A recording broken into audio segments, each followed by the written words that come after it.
What's up, guys? Another knife review. A long-awaited, promised knife review. This is a knife that I showed in the hot sauce video at the end as kind of a teaser, and I asked everyone to guess what knife it was, and it was a little bit tricky because it does have characteristics of one brand, such as Kershaw, and there's a good reason why, because Ken Onion designed it, and he's obviously notoriously known for working with Kershaw knives, although he is a custom knife maker out of Hawaii. He does his own stuff, and he has for a long time. But of course, he's known to have designed the famous Kershaw Leek and the Scallion and the Chive. Actually, I believe the Chive came first, and then so forth. But anyway, awesome knife designer. Always has really sexy, organic lines in his knives, and this knife is no exception. So anyway, the knife is a Columbia River knife and tool, and that's what was kind of thrown off, because when you first see it, you think Kershaw. It's got to be a Kershaw because it has that influence that, Ken Onion, what he did with it. But no, CRKT is the company that put it out, and it is called the Shenanigan. Now there's two different versions of this knife. This is the more affordable version, or the PPS. PPS is an abbreviation for the material, which is, it's a synthetic. Okay, it's a what's it called? It's a polymer of sorts. It's a plastic, okay? It's a fancy word for plastic. However, it's extremely durable, and in my own testing, I didn't quite beat it up. Maybe eventually I'll really just smack the heck out of it to see if it will break or crack, but under normal use, I really don't think you're gonna have any problems. But perhaps I'll do testing in the future with different heat elements, and we got winter coming up, so maybe I'll do some tests in the cold as well to see if it gets brittle. But anyway, it translates to really strong stuff. That's really all you need to know. But where the PPS comes from, it is polyphenylene or polyphenylene sulfide, and PPS is just a short version of saying that. So that's where the model name comes from. The other one is the Sport, which sports a aluminum handle and different blade as well. But both really cool knives. I particularly like this one because it's extremely affordable. You're looking anywhere from $30 to $40 across the board. Okay, many different places carries it. Even Bud K, which carries a lot of crap and junk, to be honest. A lot of fun collectible stuff, but most of the stuff they carry as a company, I wouldn't actually use. It's more to look at and play with and show your friends, as opposed to actually using. But they do happen to carry this as well. I think they carry for like 38 bucks, but shop around, you can get it more towards the $30 price range. So very cool because it is very affordable. We'll see on the blade there, Ken Onion design. This one happens to be a first production, but it doesn't really make a difference. Love that blade. Look at that. It's just a really nice looking blade.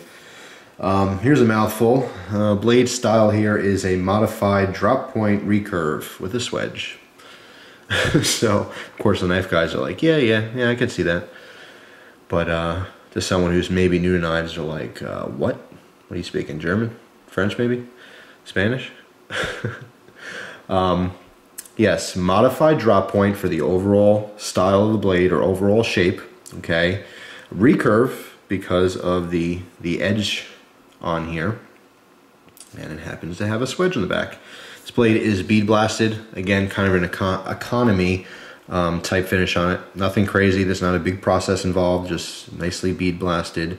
And the markings on this one look to be laser etched. I don't know that for sure, but they're in there to stay. That Ken Onion design, and then this one happens to have the first production, like I said. That will stay for a long time. It's not going to rub off very easily. It looks, like I said, laser etched in there. Nice polishing on the edge, as you can see. This is from factory. I did not polish it up, so nice clean look to it overall. It's a good looking knife. It's sexy. One thing I will tell you right off the bat before I even get into the specs is that I love the ergonomics of this knife. Alright, I'm just going to say right up front, because this is one of the biggest selling points to me, is just how comfortable it feels in the hand. It melts in my hand. Everyone's hands are a little bit different, but we're all mostly human beings watching this, so you got 5 fingers and a palm, you're going to be pretty happy with this knife. Alright? But anyway, let me get into the important specs for the people who care, and then I'll you know, go more into my opinions and stuff on it. The blade on here is an AUS 8. Okay, I've spoke before how I feel about that. I think there's nothing wrong with it. I do feel, however, if you're going to use an AUS 8 blade steel for common use or everyday knife, everyday carry knife, definitely know how to sharpen your blades, okay, because it will get dull. If you strop your knives, and I have videos on that as well, it will maintain your edge a lot better, and you won't have to sharpen them nearly as often.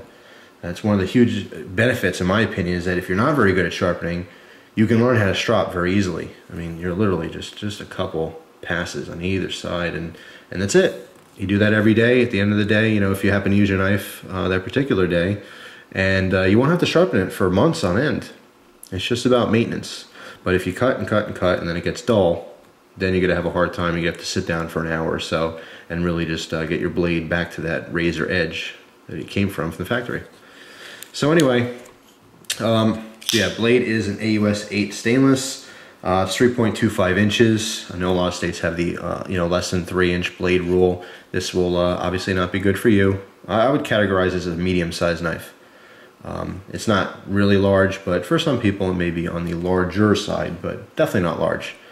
Overall length is 8.25 inches. Okay, blade length 3.25, I said that, but I'm going to consider my international viewers and just throw this out there. It's 83 millimeters, overall being 210 millimeters. All right. Now the weight on this was surprising to me because this PPS version of this knife is 4.1 ounces. However, looking up specs, the aluminum version is also exactly 4.1 ounces. So how they figured out how to do that, I do not know. But yeah, that's according to specs I found on multiple websites. So, you know how that works though. A lot of times they'll copy manufacturer specs. But anyway, I don't think it's a very heavy knife at all. I would say this size knife, there's lots and lots of people out there, including myself, which would have no problem whatsoever carrying a 5 to 6 ounce folding knife like this. So being just over 4 is perfect. It's the same weight as a Benchmade Model 42 ballast saw, which we all want and no one can have anymore because they're so hard to find, and it has nothing to do with this video, so I'll stop talking about it now. I will tell you that I've had 6 of them though. 6 in the last year, and every time I get one I end up selling it to pay bills. But that's nor here or there. If you're looking for one, just look hard and save your money because it'll take a while. But anyway, again, nothing to do with this knife whatsoever. Just thought I'd mention it because it happened to pop out and, you know, top of my head that it's the same weight as a 42. So, a minute detail about this knife that I really like that a lot of people won't point out is the fact that it has a presentation set up, okay? Out of the box. What the heck am I talking about?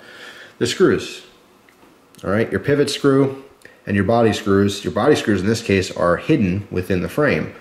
But your pivot screw has the soft end, okay? It's not the screw side. I really like that. It seems so simple and it's such a fine, minute detail, but it's something I notice, okay? Is one of the coolest things I think about this knife is the fact they do that, all right? For, again, $30 to $40, you're getting attention to detail, something you don't normally get, all right? So when I flip it over, you'll see the pivot screw is now exposed. We have the screw head. But it has a nice clean look from the right side here, which most people are righty. I know plenty of lefties out there, and God bless you, because I know it's hard to find knives that are comfortable for you, at least liner locks. And by the way, this is a liner lock.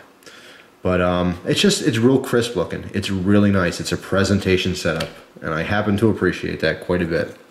All right, the body screws you can see are presentable on the back here. Okay, there's 3 of them. Obviously, they end inside the frame, so they do not poke out on the other side. Again, just a minor detail that I can certainly appreciate. So, we're looking here at just some Torx heads. It's just going to be a common Torx bit. You really, I have to say, by now, if you got into knives, you should really have a set of Allen keys, and you should really have a set of Torx bits. All right, because you want to be pretty versatile. If you're into folding knives and you like to take them apart like I do, and clean them and tinker with them and try to make things better, get yourself some good tools. All right, it's worth it. It'll cost you less than 10 bucks for a nice set. So anyway, as I was mentioning before, ergonomics, amazing. Completely, utterly amazing. Melts in the hand. Ken Onion almost every single thing I've ever had from him, and I've never had the pleasure of having one of his customs, but every single production knife he's ever designed has melted in my hands. And again, this is no exception. It is extremely comfortable in a regular grip like this, okay, or a natural grip. Even in the reverse grip, it is just really, really comfortable. So kudos to you, Ken Onion. You know what you're doing. You really, really do. Jimping on the back, which is very purposeful and functional. If you're into that, if that's your thing, you'll be happy because it's there, and I think it's pretty good. No kind of thumb ramp. I mean, dealing with so many Spydercos lately, at least in my personal life, and carrying them because I do love them. I'm used to having the thumb ramp on everything, and when I don't get it, it's like, oh man, where is it? But honestly, and I've said this before, even with the jimping, you know, how often are you really, really going to need that? All right, if I'm really digging into something, okay, and just gouging the heck out of it, and I'm just being extremely aggressive.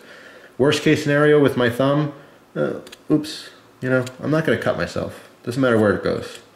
It might be inconvenient. I might lose my grip slightly, but I mean, I got 5 fingers. We're talking about one of them flipping off the side.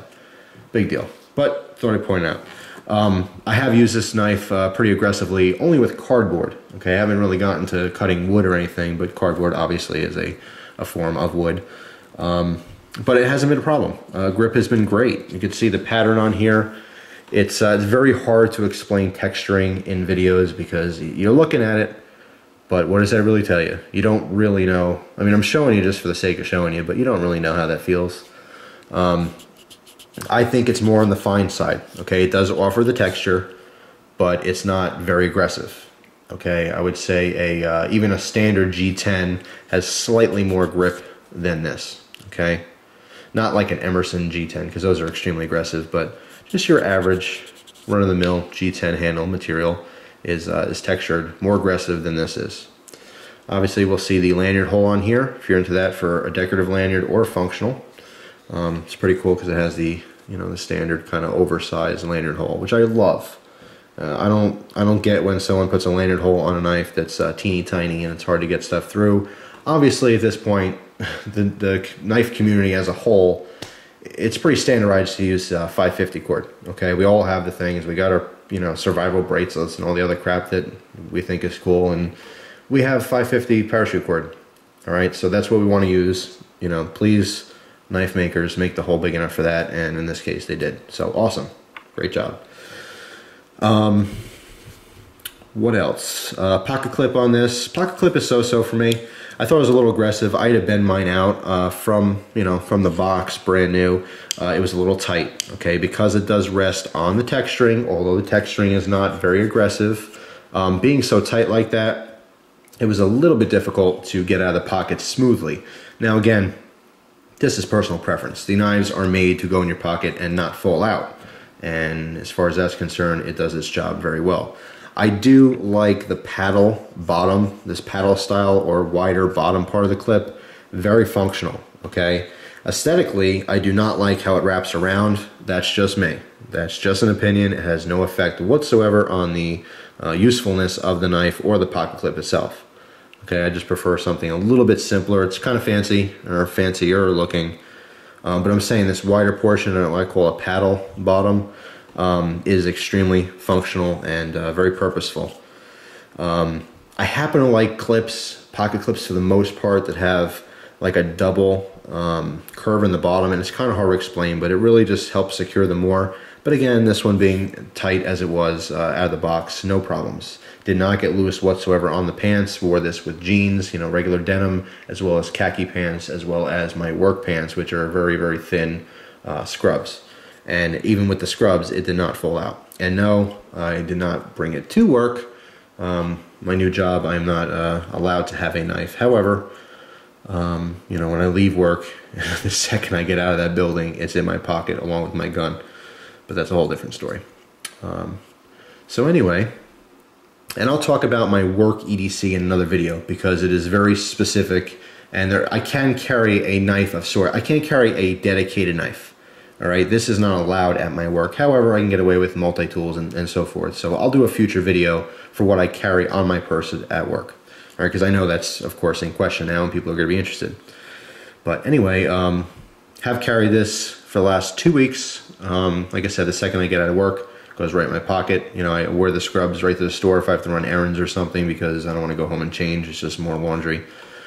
But it's carried perfectly. I really liked it. And again, just 4.1 ounces. You're gonna forget about it.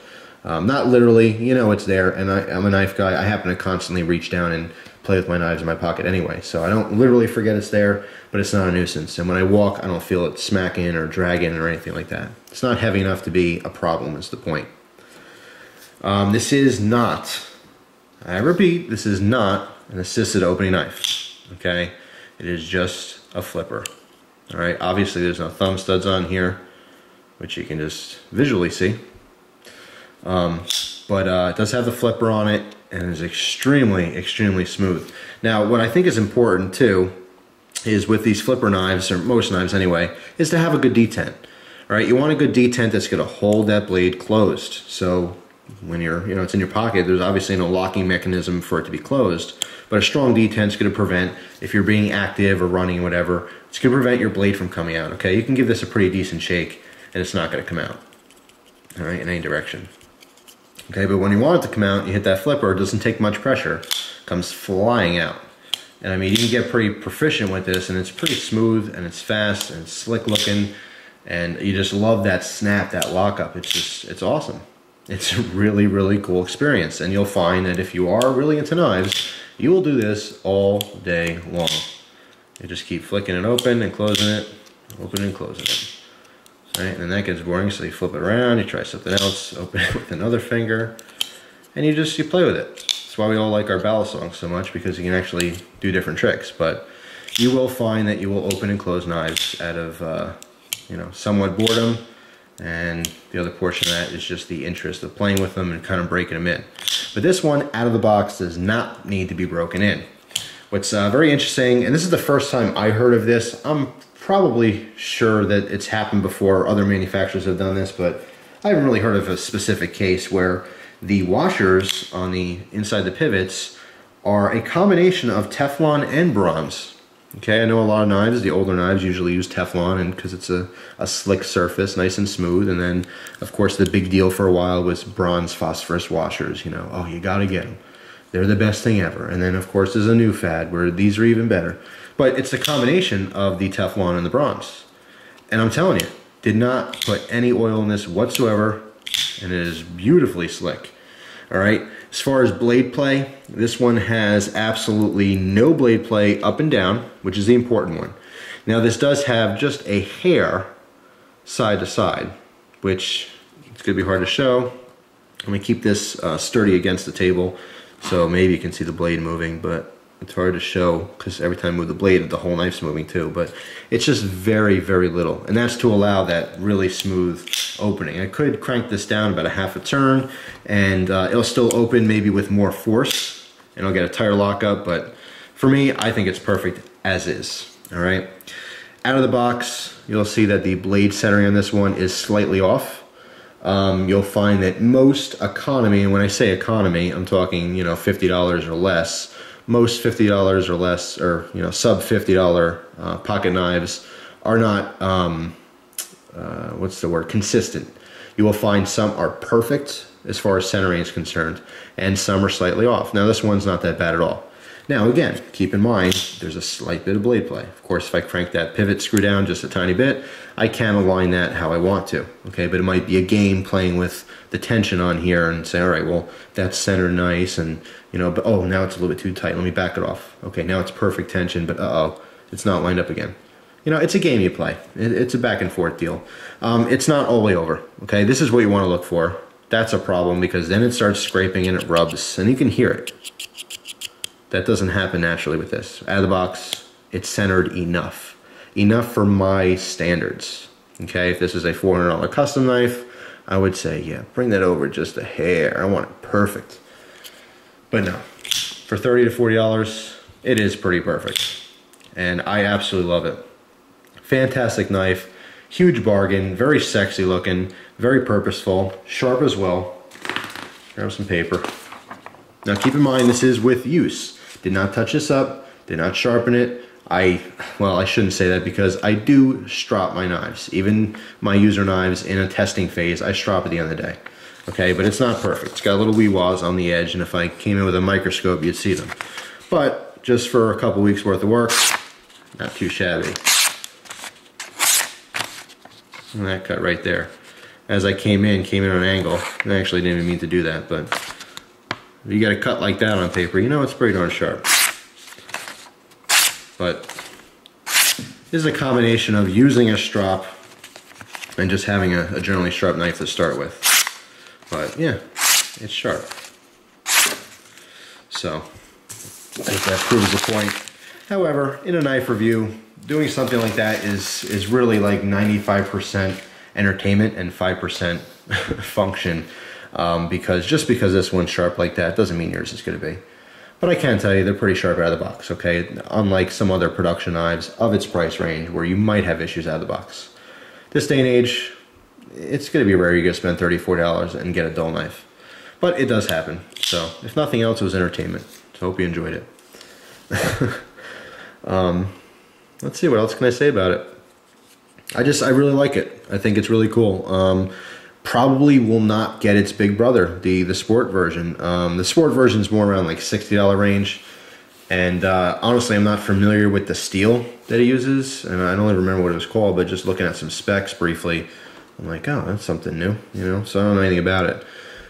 Maybe totally worth it, I don't know. I'd have to research it more and actually get one to handle. But what I'm saying is that for 30 or 40 bucks, I might even get a second one of these, you know? Or if in the future it happens to come up as a trade option, I might trade for it. You know, I wouldn't mind having a pair of these puppies. And just so I can keep one kind of in the car at all times and, you know, keep one on me. As far as like a knife to collect, I don't know. I actually get the question quite a lot, you know, can I collect cheap knives? My answer is yes. I think you can collect whatever you want.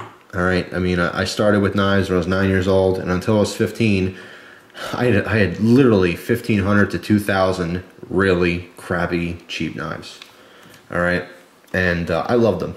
I absolutely loved them because I didn't really use them as much. I had my good knives I used for Boy Scouts and for other stuff. But other than that, most of the stuff sat in a display case and impressed my friends.